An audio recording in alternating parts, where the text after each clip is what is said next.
lovelies. Today we're taking a look at Do Not Accept This Quest for Lamentations of the Flame Princess. It is a floppy cover, about 12 pages. I want to encourage the further adoption of floppy cover and smaller books by Lamentations because they're cheaper to buy, cheaper to ship. You know, the hardcovers are nice, but for adventures are more disposable objects most of the time, and so you don't need that long-lasting capability. Also, it's perfectly in keeping with the normal kind of settings of Lamentations to have, well, what amount to chapbooks, really. Something that Morkborg has embraced a bit more than Lamentations has, perhaps. So, it's an adventure. Adventures are hard to review, normally. This one's easy to review, because there isn't really anything here to spoiler. There isn't any particularly big or important backstory to this that can be given away. There are no challenging concepts to it, really. You go to a location, which in this case is a literal haunted house, with that as a dungeon, and you make your way through it, killing things and taking their stuff, though there's not that much stuff to take in this instance. And while the game advises you to do everything you can to put the players on edge and so on, this is really just, you know, a very normal dungeon. It only seems edgy even in comparison to modern adventures for things like, you know, more conventional D&D and so on. There's really not a lot here, and it's not just because it's slim and low page count. It's perfectly cromulent as a normal adventure, but this is not what I go to Lamentations for. I go to Lamentations for weird. I go to Lamentations for history. I go to Lamentations for big ideas, and I go to Lamentations for edginess. And none of that is really present in this adventure, so it's a no from me, dog. But again, I want to encourage thinner, cheaper to ship adventures. So even if I had paid for it, I wouldn't feel as angry as I get reviewing Wizards of the Coast stuff, which I buy mostly to support Tabletopless. I haven't even opened it because there's no real need to, but I will now.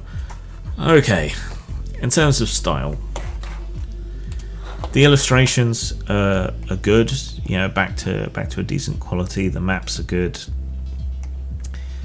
The illustrations completely outmatch the adventure. You know, if this was a better adventure, the illustrations would enhance the score.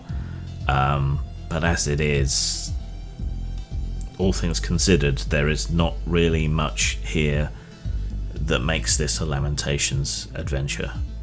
So I'm afraid star-wise, I'm gonna give it a 2 out of 5.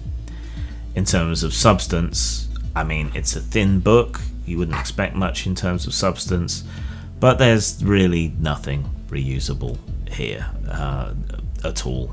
The monsters aren't especially monstrous or individual or different or interesting. It's just you need a filler for a night. That's what this is for, really. So in terms of substance, I'll also give it a 2. But it's only really a 2 because it is so versatile that you can drop it in anywhere in a regular campaign in just about any setting. But that's also what means it doesn't really have any character to it. So that's a 2 for substance as well. So that's 4 out of 10, 2 out of 5. Not recommended. Sang. Flick Pig. There's no big story to this, even the title's just a way to get away with writing Fuck Pig. It's not some earth-shaking attempt to thrust upon you the evils of meat eating. I eat meat because it's fucking delicious. David Cameron got me thinking about pigs. Then I got into some arguments with vegans. Then I made a horror dungeon game in which you play pigs trying to escape a horrible, fantastical slaughterhouse. That's about it. If that upsets you, do one. A print-and-play OSR dungeon crawl with pigs. Available at post-mort.com and drive-thru-RPG. The normal question, the first question is always, are these cannibals? No, they are not cannibals. Cannibalism in the true sense of the word implies an interspecies activity. These creatures cannot be considered human.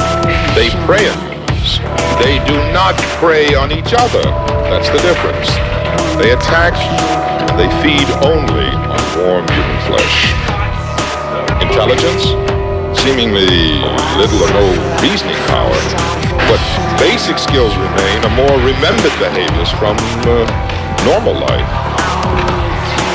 There are reports of these creatures using tools, but even these actions are the most primitive. The use of external articles as bludgeons and so forth.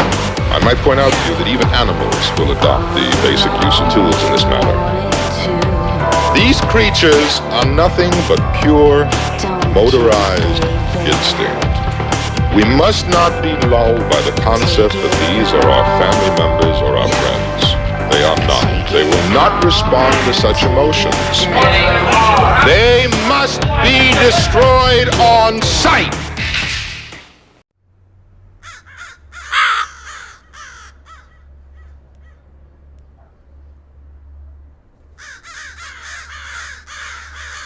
And this is not a time to be dismayed. This is punk rock time. This is what Joe Strummer trained you for. It is now time to go. You're a good person. That means more now than ever.